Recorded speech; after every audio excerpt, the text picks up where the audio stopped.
Hey there, and welcome to this edition of Mentor Box. Today we're going to be going over Think and Grow Rich by Napoleon Hill. This is literally the book that the grandfather, the grandmother, the great-grandfather of every self-development, every business, every leadership book that currently exists. Now there's too many, and Mentor Box obviously is a filter for that, but Think and Grow Rich is the original mothership. Everything else is birthed from Think and Grow Rich. Get ready, this is going to be exciting. So Think and Grow Rich, what is it about? Firstly, before we get into the big ideas, there's an interesting story of how it came about. Napoleon Hill was a journalist, and he was assigned this assignment to come up with the formula for success. What is that? What does that even mean, a formula for success? Basically, figure out all the millionaires, and a millionaire is a big deal now, but it was especially a big deal way back when, right? This is near the 20s and 30s. We're talking about J.D. Rockefeller and Andrew Carnegie and Thomas Edison and Ford, the Industrial Revolution. I mean, the big movement in the 20th century, right? Turning from a more agrarian society to a more fiercely capitalistic society, the Industrial Revolution. And so he was asked, what separates the people that really take advantage of this, and this was the age of monopolies, remember, from the everyman, the blue-collar worker? What is the difference? How do you become massively successful? And this was the first person that's really ever done this, especially in the United States. So he got a conversation with Andrew Carnegie, right? The great magnate of that time. And this is what he told him. Listen. If you want to know how to be successful, you're not going to be able to figure out how to be successful in this 20-minute conversation, nor are you going to be able to figure out how to be successful in an hour conversation, an afternoon, even a weekend. What you need to do is you need to dedicate the rest of your life, at least a decade, 20 years if necessary, to encapsulate what it means. And he said, listen, and I'll give you an advantage. I will introduce you to all of my friends. Thomas Edison, J.P. Morgan, the big titans of the industries, right? And so he said, okay, great. He said, all right, come back and I'll start and I'll tell you a little bit about how I became who I am. And then over the course of the next 20 years, he encapsulated all of that knowledge into this book, Think and Grow Rich. All right, so let's get into it. The first big idea is burning desire. And remember, this is what every single one of these massively successful people had in common. These are the richest people that have arguably ever lived, ever. So, burning desire. He said they all have a burning desire. Now, what is a burning desire? Imagine, this is the way I like to think about it. Imagine you are underwater, your head is being pushed underwater by someone and you can't get up, you're flailing and you're obviously not gasping for air just yet, but you want air so badly and you'll do anything for air and you finally pull up and you gasp for air and you really feel it.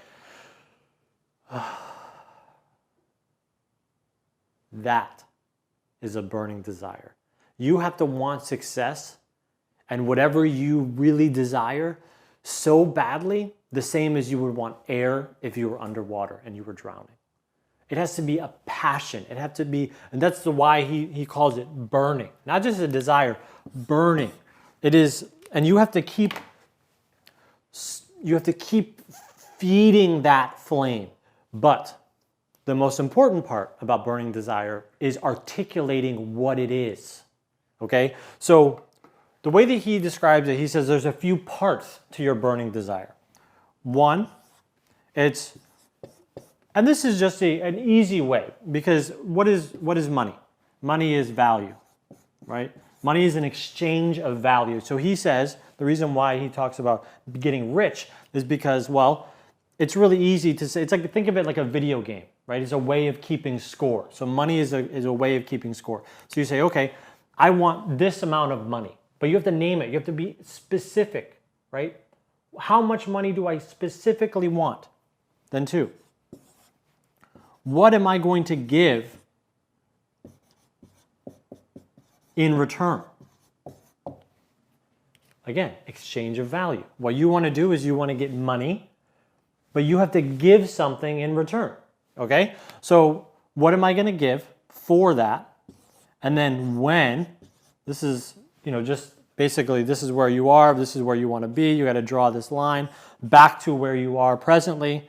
But this has to have a date, okay? So you have to think of this not just as money, but you also have to know how you're going to get there and then when. This is very, very important, okay? And then we're going to get into it a little bit later about how you use this, but you want to articulate this to yourself as specifically as possible. A great example of this is Jim Carrey. Jim Carrey moved to Los Angeles and he was entering the comedy space and we wanted to be an actor, which is obviously very difficult. People that want to be an actor, people that want to be musicians or even writers or something very difficult and kind of uncommon, most of the time they'll hear from so many different people, their parents, their uncles and aunts, maybe people in their community, other people in Hollywood, man, you're never going to make it. So what did he do? He gave him 3 years. He wrote a specific date on a check for $10 million. And guess what? He got it. His check for Dumb and Dumber, which is one of the most iconic comedy films of all time, was more than $10 million, right? Pretty cool, huh? But he wrote that check and he reminded himself all the time, okay? Well, we're going to get into how you remind yourself in the third big idea, but the second big idea, Napoleon says that all successful people have faith. Now, we're not talking about a belief in or faith in God, like that's the easiest way to think about that word. What we really mean is that you have to believe that you can do it. Those who think they can, Napoleon says, and those who think they can't are both right. Think about that.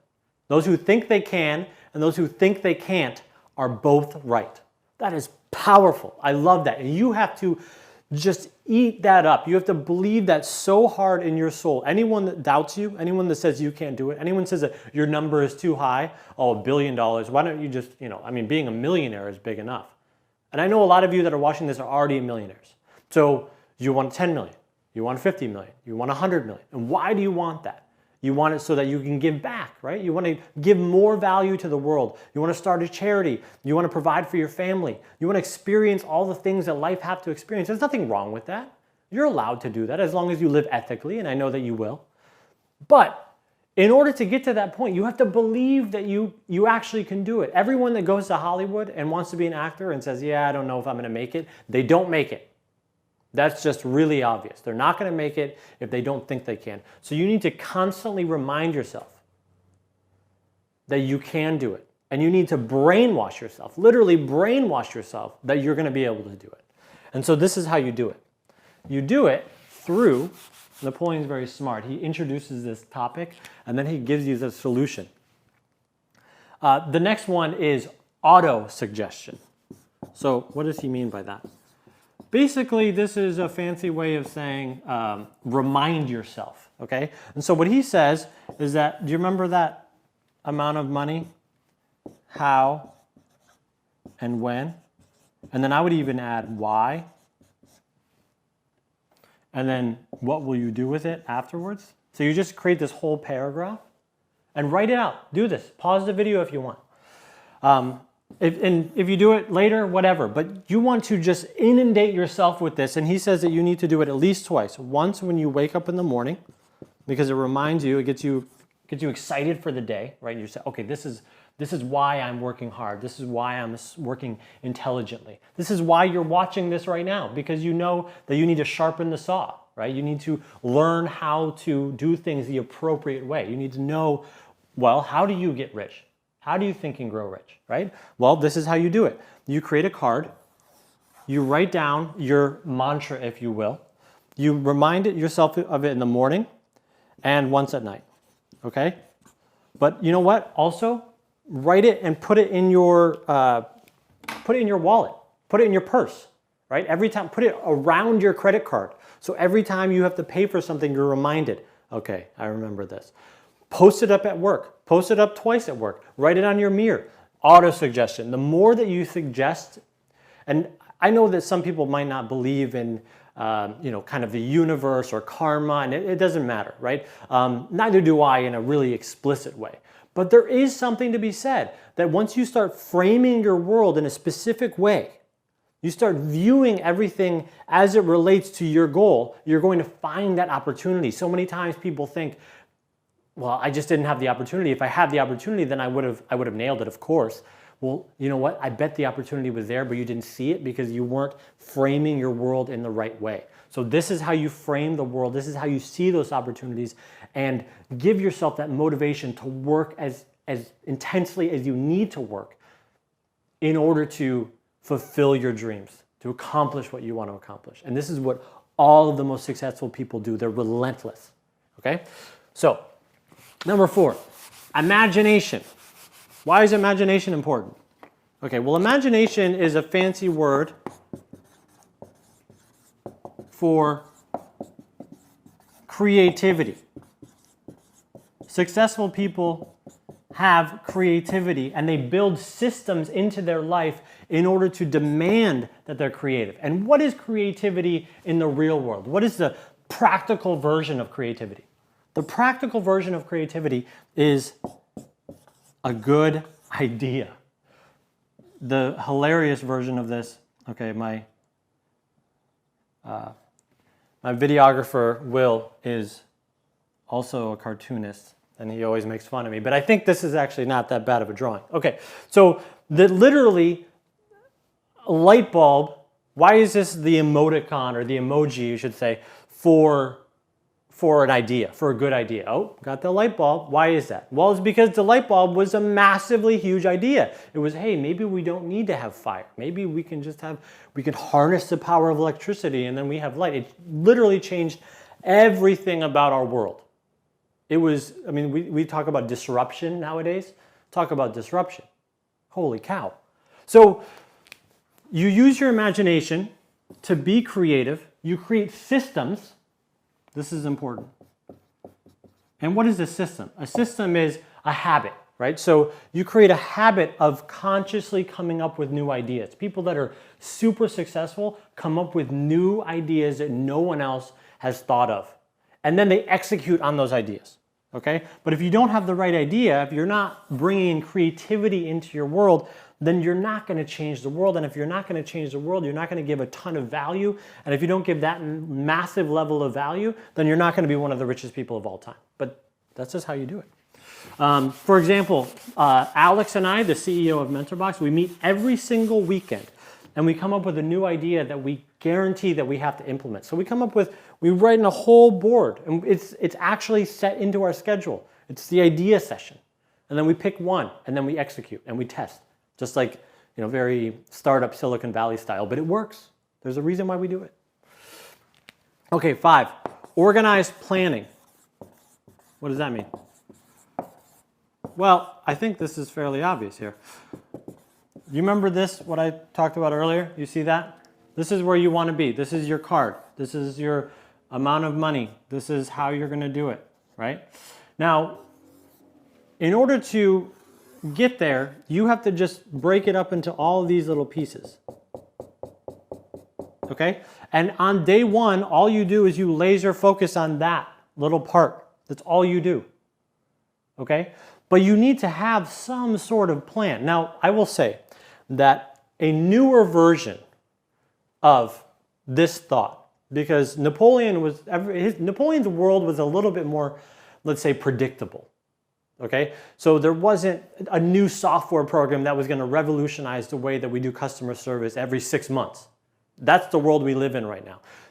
Facebook comes up with a new algorithm for advertising, and it changes your marketing department by 10, right? This is the world that we live in. So I want to say that now it's more like you have to have an idea of where you're going, and then you test.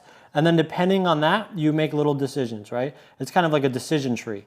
And you just keep on going, at least in the direction of this area. And eventually you'll get there. You might not get there the how, this is my point, is that you can reach the money, but the how might sort of iterate as you move. Whereas what he said originally in this book was you just, line up the dominoes and just let them fall, right? But his point still stands, which is that you have to focus in on the process while simultaneously thinking about the future. All right? Next up, So these are all positive things. These are things that we need to do, right? And so now he says, well, there's some things that if you do them, they're death. This one being the most important, right? So we have our destination, we're auto-suggesting it to ourselves, we believe in ourselves, right? We have an organized plan, we're moving in the right direction, we're kind of moving along. But if every single time you get to this point you stall, well, welcome to the club of average. Sometimes this is going to be difficult. In fact, I will predict the future. It is going to be difficult. At times you will be tired. At times you'll have to wake up early. At times you'll have to deal with a disgruntled employee. At times you're going to have to fire someone. At times you're going to have to hire someone new. At times the market is going to be destroyed and you're going to feel like you don't have anything left. On and on and on. This is guaranteed. That's life. Discomfort, fear. Well, this is why we procrastinate, is because we look into the future and we're scared and we say, oh man, I don't want to do this because, I might fail at this, right? Which is just our ego. So really procrastination, philosophically, almost hilariously, really is just a way of not having to deal with our fragile egos. So what Napoleon Hill says is, listen, you need to fight procrastination. And any time that you feel like the next step that you need to take, you feel that tension, oh, I don't know about that, you need to jump on it. And that is, and this is the sub point of this before I move on, what he says is the way of getting past the procrastination is about decision. And so it's so funny because nowadays there's entire departments at universities about decision theory. Well, Napoleon Hill says, listen, you need to make a decision fast, right? So make fast decisions, especially if you're an executive or you're a business owner or you're an entrepreneur and you're starting your own thing. You need to make decisions fast, but change your mind slowly. So this is fighting procrastination, and this is saying, yeah, but give it its time. Allow it to test itself. And if you do that, in combination, you fight procrastination. There's a lot of other ways to fight procrastination. What I always do is I just tell myself, listen, I'm going to feel better after you do this. If you have a checklist of things that you need to do, first, this isn't in the book, but this is just important. Start with difficult first. Oftentimes we check off the things that are a little bit easier. Start with the most difficult thing. Just plow through that. And then every time you're thinking, oh, I don't know if I want to do this, set a timer for 25 minutes. And all you have to do, it just becomes a habit. Every time you think, oh, I don't want to do this, set a timer for 25 minutes, start it, and within seconds, you won't feel bad about it. You'll be like, oh, it's okay. Because the problem is that all of this is anticipation. The reason why we procrastinate is because we think it's going to be difficult, but most of the time, once we're into it, it's not going to be difficult, right? So then next up, persistence. This one is fairly self-explanatory. The people that are massively successful do not quit. And I always turn this into a mantra, right? So the way that I think about it is you cannot fail if you don't quit. If you don't give up, ultimately, you're either going to win, and this is long term, or in the short term. You're either going to win or you're going to learn. Those are your only two options, right? So you have to have, this is also from a modern book, but since Napoleon Hill's time, we've come up with a lot of science, and social scientists have done a lot of work. And one of my favorites is Carol Dweck. So this is an inside scoop. And she wrote a book called Mindset. And she says that, listen, you either have a growth mindset or you're a victim, okay? And so growth mindset means that no matter what happens to me, it's almost a little bit of a stoic philosophy. So no matter what happens, you either win or you learn. It's as simple as that, right? So every time that something happens to you, just ask yourself, what did I learn from this? How can I be better next time? How did I grow from this? And if you have that mindset, then it's really actually easy to fail because you don't even think, you turn failing up on the top of its head and all of a sudden you're going to be persistent. So that's the easiest way. Next up, this is really important, mastermind group. This is Jim Rohn. Have you ever heard of Jim Rohn? He's unfortunately also not with us, but he's one of the contemporaries. He was Anthony Robbins' mentor. And he has this great quote. He says, "You are the average of the 5 people that you spend the most time with." You are the average of the 5 people that you spend the most time with. I love that idea. So what does that mean? You need to basically draw a wall, right? These are people that are a good influence, and these are people that are bad influence. So write them down. Jack is good. Jill is bad. Ernie is good, and Bert is bad. And you make a list, right? So basically, again, if you are consciously talking to people that all are business owners and everyone that you know has 6-pack abs and wakes up at 6 o'clock in the morning and they only eat broccoli and grilled chicken, then you're probably going to start to be influenced by them, right? And yeah, I mean, you're obviously at the center in a way. Everyone is at their own center, right? So you're going to be talking to all of these people, and obviously they're going to influence you just the same as you're going to influence them. And if you're powerful enough, then you can influence them in a serious way, right? But you don't want to surround yourself with people that you're constantly having to drag up, right? You don't want people to be constantly telling you, hey, you know what, we should drink, or we should do these drugs, or you're working too hard, or you know what, you should be angry at your wife, I disagree, blah, blah, blah, blah, blah, whatever, right? You want people that are all about love, you want people that are all about hard work, you want to be people that are ethical. And if you're looking around your group of friends or your coworkers and you don't have a good culture, then get out of it. Find someone new. Be conscious about it. Napoleon even made up his own in his own head. Read this chapter in this book. It's really intense. He says, yeah, I've thought, like, who are the best people in the world that have ever lived? Well, I'm just going to act. And this is, he would have these, talk about autosuggestion, right? He would live in this imaginary world where he would talk to Lincoln, right? Or he would talk to George Washington, these great leaders, and he would ask them questions. Okay, I have this, this thing that I have to do. What would Lincoln do, right? And then he would have him answer that question. He kind of created his own mastermind in his own head. But you can also do, obviously you should do it in real life. And he says you should meet at least 2 times a week with this mastermind group. And you should, hold each other accountable, right? So I have my own mastermind group. It's very small. And it's very small on purpose. And I say no to pretty much everyone that wants to hang out with me, except for a very, very, specific select few of people. And that's on purpose because I guard my energy with an iron fist, and so should you. All right. So that is, a lot of the more nitty gritty. And the last ones I'm going to kind of all lump together into one big one. He talks about sex transmutation, which sounds kind of strange. And in one sense, he's talking about, social skills are important, but in another sense, he's also saying that your sex drive, and really he's just saying like biology is important. So if you sometimes are, if you're not, let me backtrack here. What I'm saying is that biologically speaking, we only have a few things that we really need to do, right? We need to survive, and the way that we survive is we have some kind of shelter and we're safe.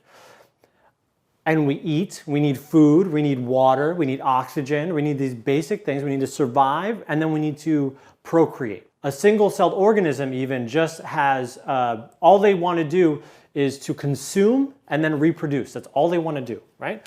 So that's an intense energy. Just the same way that if someone's going to kill you, you could basically do anything, that instinctive intensity. Well, what he's saying is you have the same intensity, but for your family, let's say, right? Or your lover.